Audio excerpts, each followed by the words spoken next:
What's going on, guys? Mag and Nick Show for Jay, Steph. Please like, comment, subscribe, and do all that good stuff on social media. We're here to give you all the Knicks news most of the damn time. Here to talk about the depth chart. Got depth?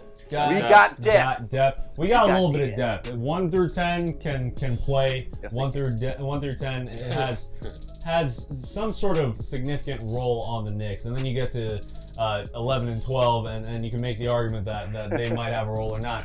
Collectively, though, it's interesting because there's a lot of players in this second unit as it stands now who were starters, and then others who knew that they would probably get a lot of playing time but now have gotten significant minutes. So right now, for the sake of where we are in time, Kanter, Trey Burke, Alonzo Trier, Mario Hezonja, and Lance Thomas, those would be kind of the 5 guys I would relegate as that bench depth. Collectively, my immediate thought is, damn, defense is weak. You had some thoughts on that, Jay. I mean, I had some thoughts in the sense that, look, the defense is weak. The only true defender there is probably Lance Thomas in terms of effort, you know, going for loose balls and all this crazy stuff and whatnot. You crazy boy, you crazy going out there. You're crazy, man. You're crazy. I like you, but you're crazy. But I am willing to sacrifice defense for the offense that is provided by a lot of those players in that second unit. Because, you know, any given night, Trey Burke hopefully wakes up and goes off. Alonzo Trier, we know what he's capable of and what he has been doing. Hezonja, I mean, 9 minutes, 11 points in that Dallas game. That says something. Kanter, he's a 2015 guy. I'm sorry, can I just touch on Super Mario? Because I actually like the guy a lot. I just feel like he doesn't have good shot selection in a lot of times. And he still tries to shoot his way out of it. When no offense, it's like, bro, you shouldn't have that much of a leash.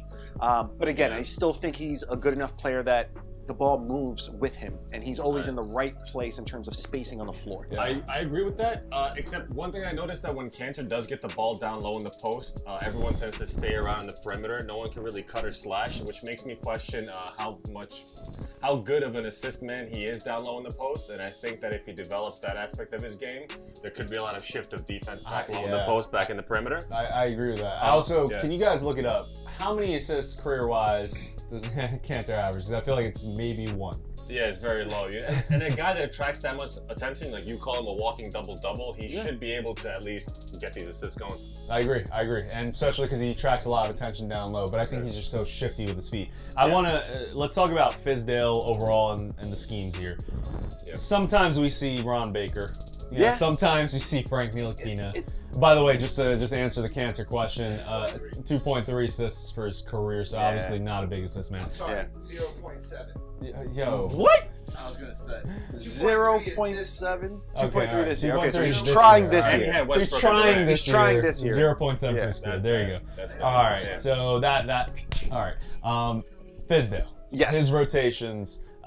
Collectively, they've been criticized. My argument for that is, we're a growing team. A lot of Knicks fans out there are like, we want to win, and we have to win by any means. And case in point, why wasn't Frank Ntilikina guarding Victor Oladipo in the 4th quarter against Indiana? Because Ron Baker was getting the minutes instead of him. Tim Hardaway Jr. was playing against Oladipo the whole time. That I think is all part of the grand scheme of growing for Fizdale. Yeah, it's all about development. And you know what? Fine. Whatever. We didn't get the actual win. Oladipo took it to that all-star level and did what he had to do. But Fizdale having confidence in THJ to still defend him and do what he had to do, it's key for development. That's the W. That's the win for his confidence. As we can see, THJ, he's an emotional type of player out there, which can be for better or worse. You never know what direction it could go. I agree, but some of these rotations make me question if, not that we're tanking, but that we're kind of using this season as a guinea pig to kind of test out future seasons. I mean, 100%. You guys get the idea? 100%. But is that the smart thing to do right now, especially with the new organization, new executives, new leadership, to kind of ruin their reputation before we get better? Or is it just like this is straight up a long-term investment and we're like, we'll take the hit right now? Yeah, and I think it's probably the latter, where they're willing to take the hit right now. And that's why winning is not going to be top of mind or the measure of success for Fizdale and the New York Knicks in 2018-19. Yeah, and that's what I like. He's throwing these young guys in the trenches and kind of like putting them in the starting spot. You know, and his Cantor, he seems like a guy, I think Fizz was able to put him in his second unit because he knows that a guy like Cantor won't take it that personally, and he'll really take the leadership role in that second unit. So he's putting the right leaders in the right places, and I think he's kind of delegating and kind of making it sort of a corporate structure where he's kind of spreading it out rather than having it top down. So party foul, party foul. I want to bring up something super quick, if you don't mind. Look, in terms of players with minutes allotted to them, in terms of the production as well, this itself could be a lineup. Mitchell Robinson, Damian Dotson, Enes Kanter, Tim Hardaway, and Vonleh.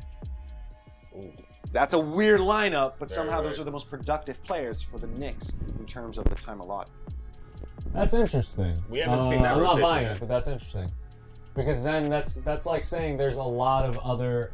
I don't know. Because if you put, I mean, this is a weird year. I don't know. Try some funky stuff. The funky stuff will probably be tried. I don't want to lose Frank at the point guard, though. Just putting that one out there. I also going back to the Cantor thing and just Fizdale's holistic coaching style, pissing off Cantor in the sense of like let's light a fire under you because Mitchell is out there and he's more of a threat on defense than you are, Cantor. I don't care if you're bringing me 20 and 20. He can do probably double-double. Yeah. Mitchell can probably do a double-double night in and night out. But I don't believe he can do it right now. And if anything, that's such a disrespect he did to it against Cantor. Maverick. I think it's like a you better be a whole-bodied, offensive and defensive-minded player. He can get there this year if he really tries, I think. If he tries. Guys, I see him playing defense out there. Like, it's not effort. I don't think effort. I agree. But at the same time, like, how can you question a player's effort? You know what I mean? Yeah. Like, and I think that's what Cantor isn't one of those. Yeah, I wouldn't question it. Yeah, for sure. I think that's maybe one of Fizz's goals is kind of like he realizes that when KP comes back and Knox comes back. Remember in the beginning where we were talking about rotations, how will they fit? He's putting in Mitch Robinson in the starting lineup and he's putting Cantor in the back. Maybe he wants to combine them and fuse them later on in this second unit behind KP and Knox. We don't know what's going through this guy's head. Maybe he has something up his sleeve. I know we said that about Phil, but maybe we can bank more on him. I also just want to say, if Cantor isn't good at defense, he's just not good at defense. It's no knock on his ability as a player. It's no knock on his ability as just an all-around great guy to have on a team. Yeah. But when he played for a championship caliber team like the Oklahoma City Thunder, he played a bench role. Yeah. And if we're trying to get to the level of a championship contender, Enes Kanter would probably end up playing a bench role. Exactly. With that said, Enes Kanter could very well not be here next year either.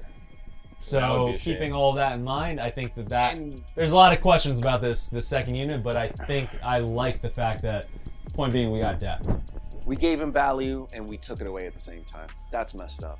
I don't know. We should leave on that note, even though it's a sad note, but I kind of feel bad we did that. Ouch. This just ended up being a little violent hour for Enes Kanter. Yeah. It can't always be good. I do want to say this, though. When KP and Knox get back, Dotson and Vonleh in that second unit, that's going to add a whole other dynamic to this New York Knicks team. So see what they got. Drop it in the comments below. What do you think about this depth? What do you think about the second unit, Fizdale's coaching style, all of it? We're happy to chat. Let us know, guys. Let us know your thoughts. Thanks for watching. Please like, comment, subscribe. Peace. Later, guys.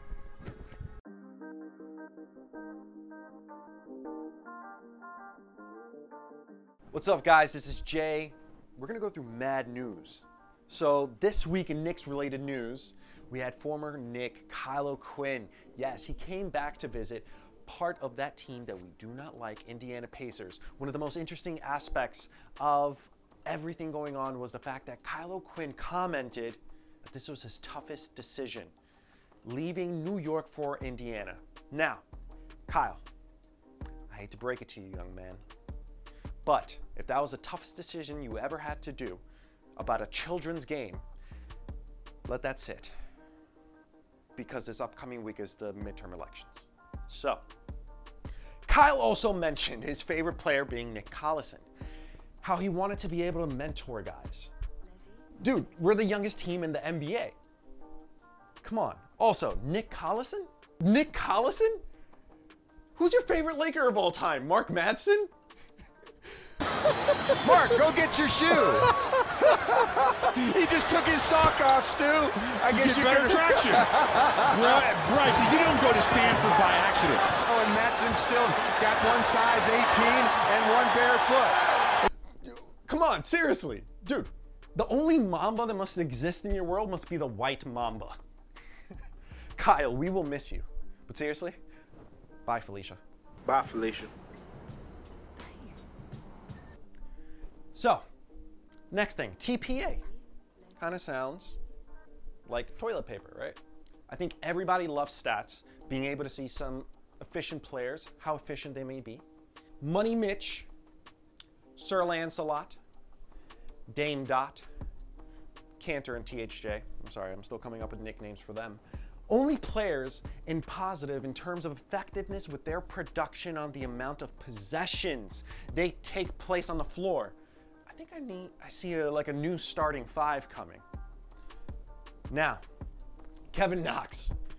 He has some shirts out there in Knicks Nation with the nickname Fort Knox. What the fuck? What the fuck was that? Is that the best we have? Comparing Kevin to a depository army base. The gold enters the depository under heavy guard.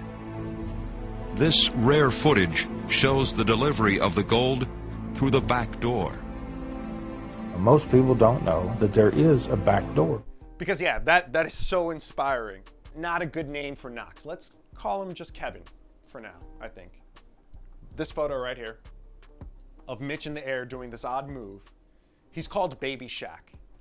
I can't recall a time I saw Shaq moving away and going towards the basket. At the same damn time. Also, this man's looking like he's doing yoga.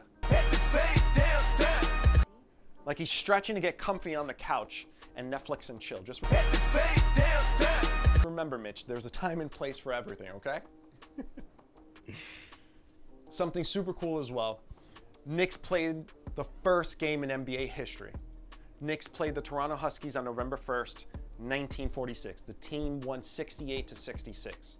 Cool fun fact. Only joke about this is the fact that the current Toronto team with Kawhi can keep this current Knicks team to 68.